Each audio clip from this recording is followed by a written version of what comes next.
So, you guys, I've been paying attention to this whole Hassan arbiters like Frogan and Danims and Casey Tron, the one that are getting sued by H3H3, what's his name?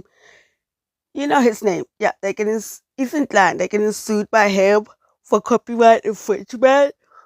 Ugh, excuse me, for copyright infringement. And a lot of people have been talking like, even though most of the time these guys are Twitch streamers, but people are like, this is also going to have an effect on YouTube. How is this going to have an effect on YouTube and YouTubers? And Nate the lawyer did a really good breakdown of what's going on. So I thought that'd be a good video to work on for a little bit, give my brain a little break from the other videos I've been doing, and the sad dramas have been happening. They'll still be there, but I also wanted to make this video. But anyways, let's listen to what Nate the lawyer had to say about the whole situation. I knew that these streamers couldn't resist. They couldn't avoid the temptation of watching it the second it was published. I don't have an issue with them. It's not that I wanted these people to steal my video. It's that I knew they would. I knew they would watch the entire video, add little to no commentary, react to it instantly, giving them no time to form an opinion. The trap was set, and it worked even better than I imagined it would.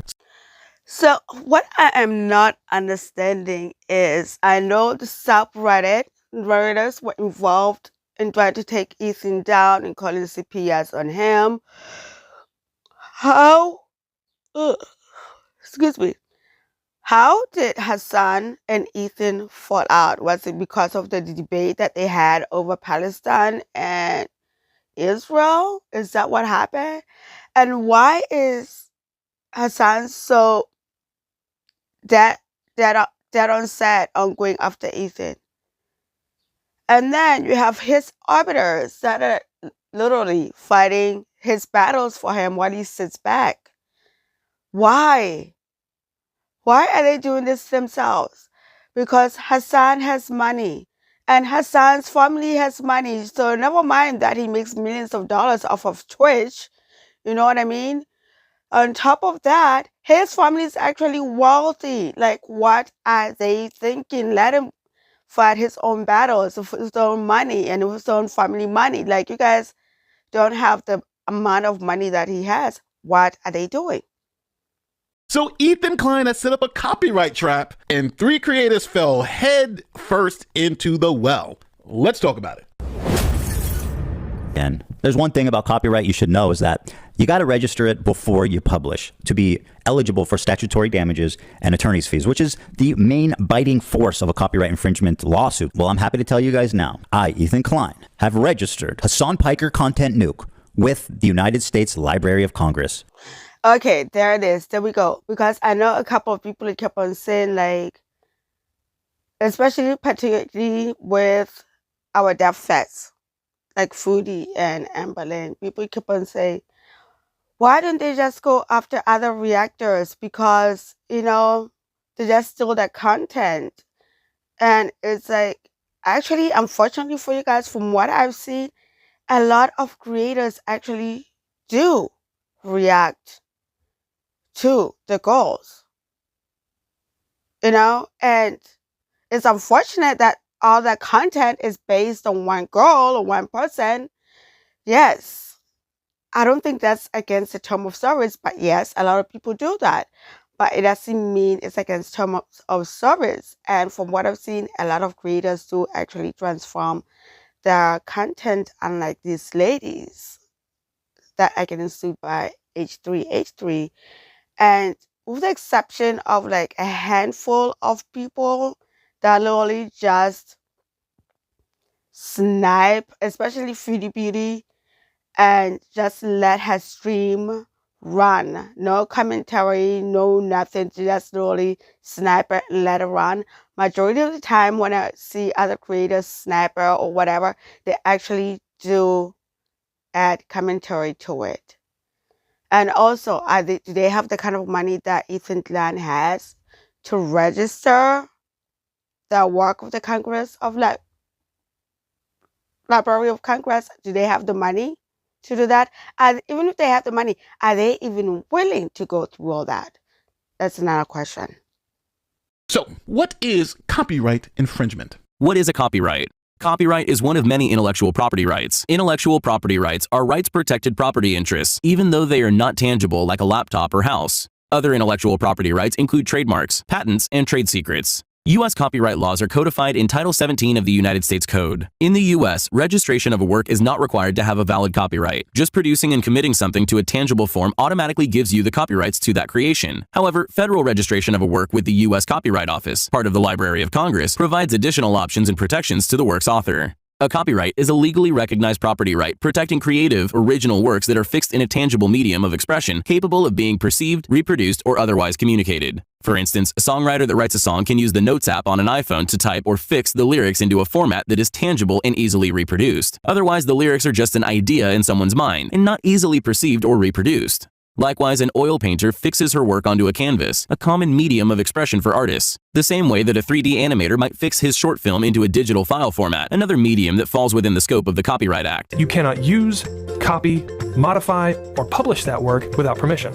If you violate copyright, it's called copyright infringement, and you may face steep consequences, such as lawsuits or criminal charges. The vast majority of movies, music, books, photos, and other types of popular media are protected by copyright. So now that you have a little understanding of what copyright infringement is, there are exceptions to copyright law. And one of those exceptions, probably the biggest exception, is what's known as fair use. Now, So yes. So fair use, actually, that pretty much most of the medium on social media is fair use doctrine. We all use fair use doctrine. I know some people might have an argument on how much of somebody's work it should be using for it to still fall under fair use. I don't know. I'm not a lawyer. Go ask a lawyer that. But yeah, we all use a lot of fair use when we're making our videos. Like I'm using fair use right now, listening to Nate the lawyer's video explain this whole entire thing to us. So yeah, I said to say that we all use fair use, basically, and on social media. Anyways, let me shut up. Let's continue. Fair use is a defense to a claim of copyright infringement. What does that mean? To understand this concept of fair use being a defense, let me give you an analogy to criminal law. In criminal law, if you kill someone and then claim it's self-defense, then what you're essentially saying is, yes, I did the act. I killed this person, but I was legally justified in doing it, i.e. self-defense. And this is the same thing that happens when it comes to these copyright infringement claims. If you're claiming fair use, you're claiming, yes, I did use the work, but I'm legally justified under this concept of fair use. Just like the murderer or the person who killed someone else is saying, I was legally justified in killing that person under the doctrine of self-defense. Just so we are all on the same page. The ultimate question in a fair use analysis isn't whether the person infringes on the copyright. It's whether the person is legally justified to do so under the relevant law, which is fair use. Now, to determine if a defendant violated someone's copyright or infringed on someone's copyright, the court looks at 4 factors, and they weigh those 4 factors against each other and determine which side is going to win. If the factors weigh in favor of the plaintiff, then you have copyright infringement. If they weigh in favor of the defendant, then you don't have infringement, you have fair use. So what are the 4 factors of fair use? Well, here they are. All right, so the first factor is the purpose and character of use. The key question here is the use of the copyrighted material transformative? Meaning, did you add new meaning? Is there a different message or a different purpose to the use? Now, if it's merely... And honestly, after watching multiple videos about this whole situation, about the girls, the way they were reacting to Ethan's video, I would say, they fall under copyright infringement. They were very blatant about that disregard of making sure that they follow fair use. It was very blatant. So I would say in this situation, they fell. You have to pay Ethan Klein, unfortunately, for you guys. A copy, then this factor is going to go against the person claiming fair use. And a classic example here is parody or commentary, which is often considered fair use, even in a commercial sense. Next is the nature of the copyrighted work. If it's an original work, then you're likely going to be more protected versus if it's something that's factual, like a news report. Think about it this way. If you're quoting from a news article, that's more likely going to be fair use. But if you're sampling someone's hit song, that's less likely to be fair use. Someone's hit song, that's less likely to be fair use. The next factor is the amount of the copyrighted work used. Now, the key question here is how much of the copyrighted work did you use, and was it the heart of the work? And what I mean by heart of the work, if you're reviewing a murder mystery and you tell the audience who actually committed the murder, then the mystery's gone, and that would be considered like the heart of the work. Here the Huh. That was interesting. I did never thought about that. So let's say you're reviewing a book and you end up giving away what happened, who killed who, whatever, whatever, whatever, and people don't go out and buy the book, then that author can turn around and sue you. Is that what I'm getting here? Interesting. Question is about quality versus quantity. If you use a small portion of the work, it's likely going to be fair use unless it's that heart of the work. And the last factor is the effect on the market. The key question here is, does the use harm the market for the original work, or is it a potential replacement for the original work? The question the court's going to ask is, does it reduce the revenue from the original work? Does it replace the original work? Did the person intend for it? Okay, so as I was watching this, I was like, if the girls were not so lazy, or actually if they have the money, because don't think about it, they also need to have the money to be able to take people to court, and we all know that they do not, because they ate all that money. And in my Canadian Bacon's excuse, she ate the money and then she paid her mans with the money. But the point is, this is where they will win, because get it how you live, you guys, whatever. I'm just making a point here. There are a lot of people that will tell you flat out, like, hey, don't give her an interview. Come over here and watch her live stream over here, because we're gonna be sniping. Because then that actually, honestly, gives away your intent, and that also tells, let's say, per se, the court that you do intend to be a market replacement for that content creator. Instead of people going directly to watch her on her channel, you are telling people, don't go over there, come over to me and watch me directly. Does that make any sense? So this is where the girls would actually win the case, if it actually had the money to take people to court about this particular part. To replace the original work. Now that you know a little bit about the factors, here is how the court evaluates these factors. First, the court weighs the factors against each other. So for instance, the court takes all 4 factors and goes through an analysis of each factor and determines if they weigh in favor of the plaintiff or the defendant. Then each factor is weighed against each other to determine the importance of the factor in this particular instance. For instance, each factor can weigh exactly the same, meaning essentially which side wins the most factors will win the argument, whether it's fair use or infringement. But you have other instances where one factor is just so overwhelming that it consumes all of the factors. So even if the defendant, let's say for instance in this case, won on the other 3 factors, the purpose and character factor is just so overwhelming that becomes the determinative factor. And you can have situations where some factors are less important than other factors. Like for instance, in this example, effect on the market is a huge factor, and that consumes most of the other factors. So this was a super simple explanation to something that's a lot more complex. But yeah, like as I was saying, like if anything, particularly my Canadian Bacon, because I tend to focus more on her than Amber, I would say she will win on market replacement part. But we all know my Canadian Bacon ain't gonna do shit. Let's be for real. She's not gonna do anything. But let's just say she actually went out and actually was proactive, and she had the money to take everybody to court.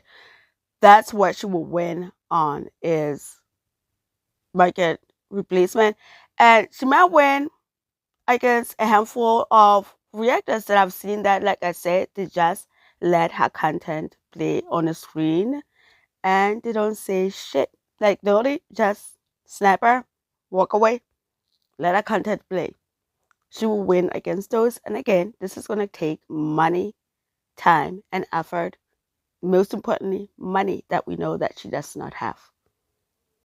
But what we're now about to do is go over Ethan Klein's video on his copyright trap and see how it runs through the fair use factors. So let's look at factor number 1, the purpose and character of use. Was the purpose and character of the use by these 3 creators transformative? Essentially, did they add commentary, or was this just a passive rebroadcast? I am sorry, ladies. I did watch way too much into this. Now I'm down the rabbit hole. I'm down in the trenches. I'm interested to see what's going on. They were doing a passive rebroadcasting. That's it. That's it. Ethan wins. I'm sorry. Now, Ethan has given us some timestamps to help us determine what the purpose and character of this use was. Let's take a look at the complaints, and let's start with my favorite of the 3, the very own, the prestigious, the highly acclaimed, the highly analytical Casey-tron. The complaint continues. Indeed, Casey-tron is often too obliterated to comment on the nuke, and instead stares blankly at her computer screen. In a span of 2 hours and 7 minutes, Casey-tron smokes marijuana, frequently in highly concentrated forms through vaporizers, on 42 separate occasions. At one point, Casey-tron is so wasted that she states, quote, "What is happening? I'm trying to follow, but I've lost the plot." And you guys, in the Turning event, this is so crazy. It's like a day ago or 2 days now. She's trying to raise money to fight Ethan Klein for copyright infringement. She mainly streams on Twitch. Like I said, mostly of these girls are Twitch streamers. So she puts on a movie and goes to bed, no commentary, no nothing. And you find yourself sitting there going like, ma'am, you are in the middle of a lawsuit for copyright infringement and this is what you're doing. And then at this point, it's like, I cannot feel sorry for you, unfortunately. You are doing this to yourself. To give you an idea, the majority of her commentary comes down to this. I don't understand this bit that he's doing. He's read more books than you could ever imagine. CPM's coming out of Qatar. What the hell is going on? Right? He's read more books than you could ever imagine. What is happening? I'm trying to follow. I've lost the plot.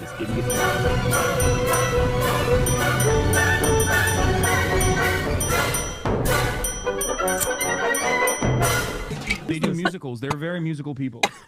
I know. Are you being serious? Dog, what do you look? You think I made this? This isn't a music video, Hassan. What was that? Oh, sorry. That was a flying star. It almost got me. You know her and you love her, guys. Frogan.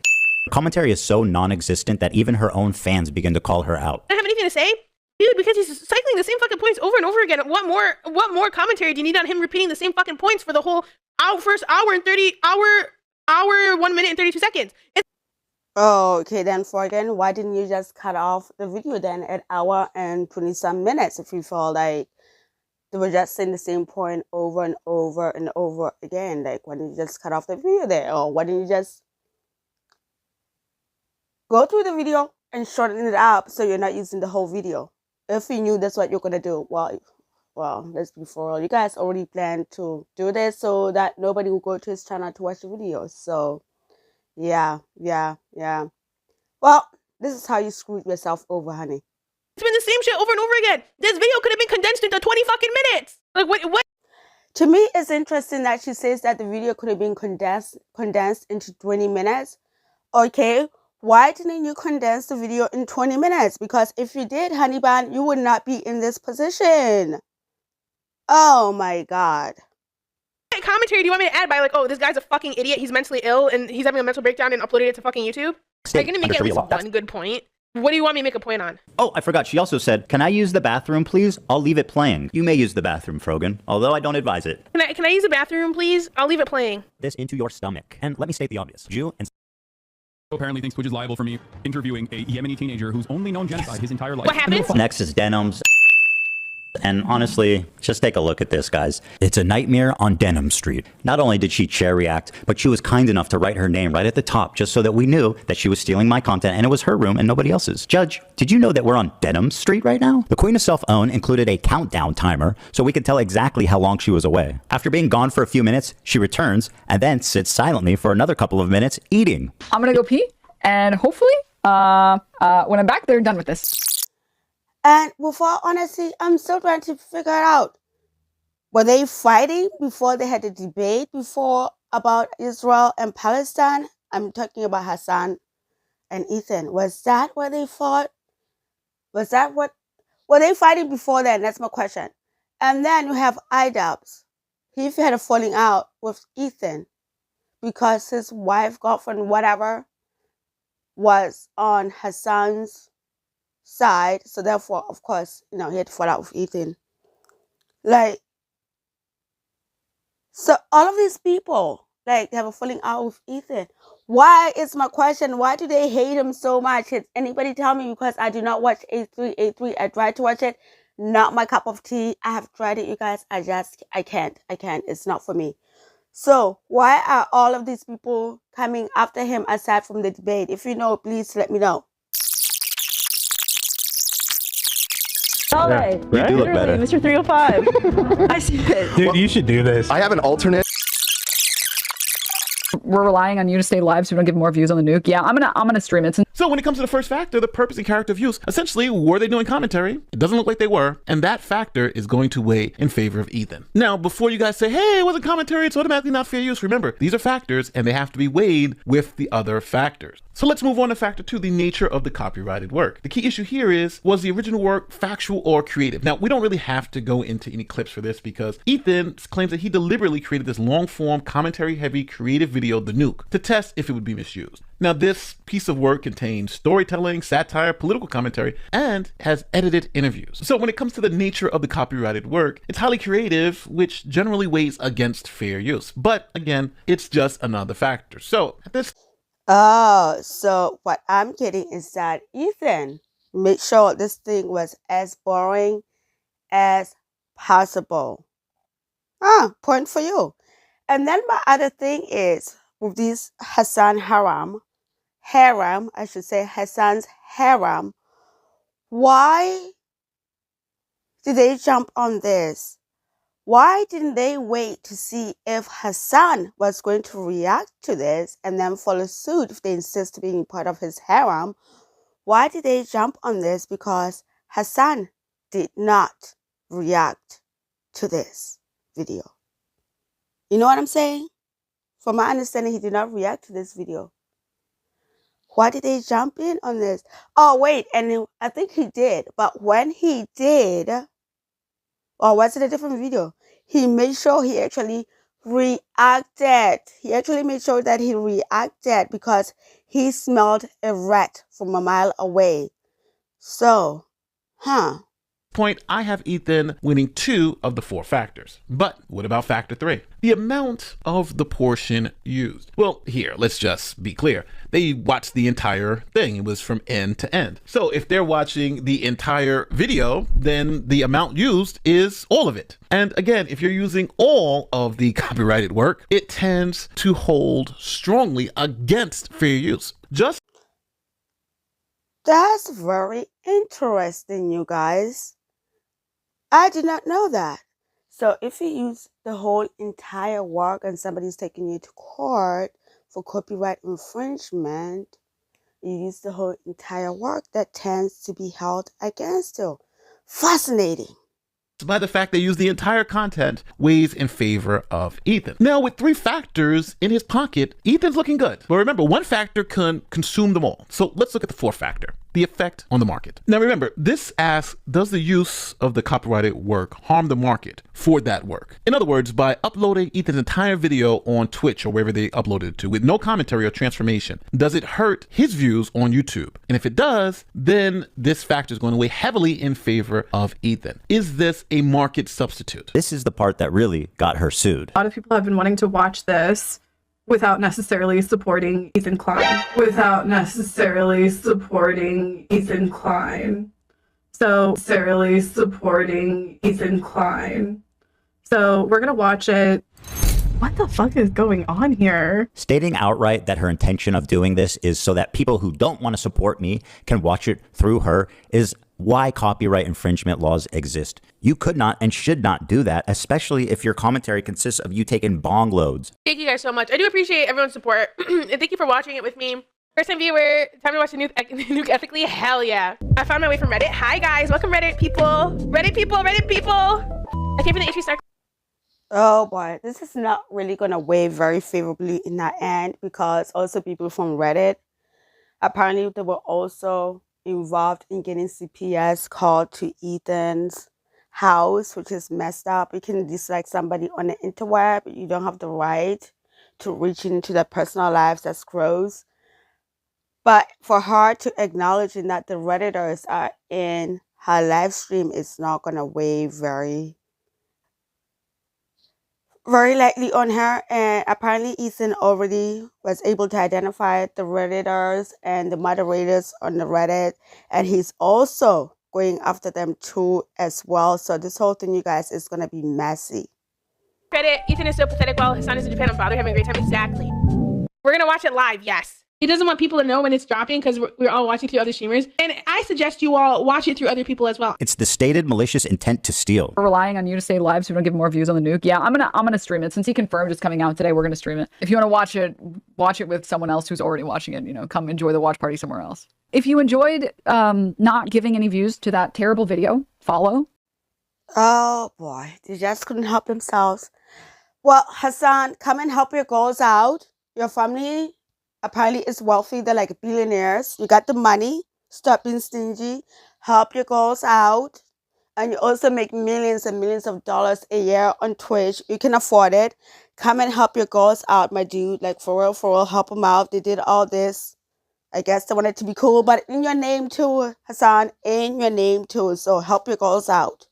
Subscribe, throw a prime if you like the content, if you enjoyed your time here. Because I'm going to be honest, I did not want to watch that by myself. Let me also commercialize it by asking you to reward me financially for stealing his content. That is like chef kiss. By the way, Denims had a very successful stream. She had 43,000 people watching her live. Take a look at the title of her Twitch stream. Ethan Klein Hassan Content Nuke Watch Party. A watch party?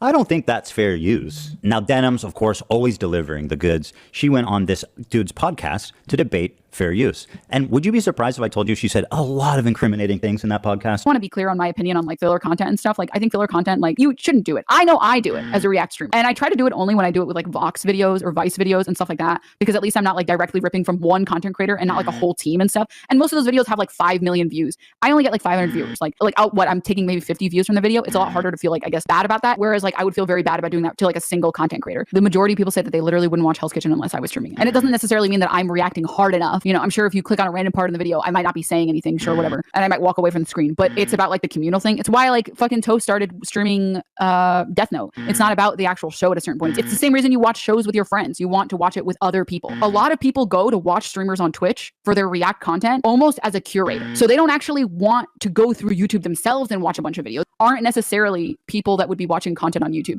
So it's obvious. These idiots have essentially admitted that their content is not fair use. It is a market substitute for the original, and that it's extremely no commentary, not transformative. Like, if you're a copyright lawyer, you're probably screaming in the air if he hires you, like, yes, we're going to trial. Like, what could be their defense? Their defense isn't we didn't infringe on the copyright, it's fair use. But all these clips that I'm saying, how it's not fair use. It's a market substitute. I don't want you to watch the original on his channel. There's absolutely no commentary except for smoking and just looking dumb at the screen. They even walk away. These creators are in some serious trouble. Okay, so what's next in the story? Well, Ethan has registered this copyright, meaning he can get what's known as statutory damages. Now, statutory damages are brutal. First, it makes it easy for him to get cost of litigation. That means attorney's fees, that means court costs. Oof. Attorney's fee. Oh my God, you guys. We know very damn well that Ethan didn't go with the cheapest lawyer out there for this one. Attorney's fee. Ouch. Oh boy. And I think they're asking for like $100,000, I think, for defense, for this thing against you know, to defend themselves against Ethan. Oh my God. That itself can be up to $100,000 to $200,000 in a case like this. Do these creators who stole his work, do they have that type of money? That's going to be tough. So we're looking at possibly that much in attorney's fees. That's what statutory damages get you. Second, you get statutory damages in the amount of, let's say, a dollar amount per violation. So here there was one violation. Now, if that violation was innocent, totally accidental, hey, we violated your copyright, but we didn't mean to, that's a $200 hit per violation. Now, if you can prove that it's negligent, not innocent, but negligent, you can be hit with something from $750 all the way up to $30,000 per violation. That's if it's negligent. Now, last but not least, if Ethan can prove that this infringement was intentional, not accidental, not negligent, but intentional. Well, guys, if you enjoyed not giving any views to that terrible video, follow, subscribe, throw a prime. That number goes all the way up from $30,000 to $150,000 possibly per violation. That's a hit. All right. But yeah, you guys, that's how Nate the lawyer broke down the whole case, and I will link the video in the description below if you want to watch the whole thing. Yes, I can see how this could actually definitely have an effect on the YouTube side and Go World and the YouTube side in general. Yeah, I could see how this could have an effect in that, and I like the way Nate the lawyer broke it down. I mean, money-wise, how he broke it down and how all of this could weigh against these content creators. But yeah, you guys, yeah. That's it on this one. Do me a favor, do all the YouTube things, and I will catch you in the next video. Later. Bye-bye.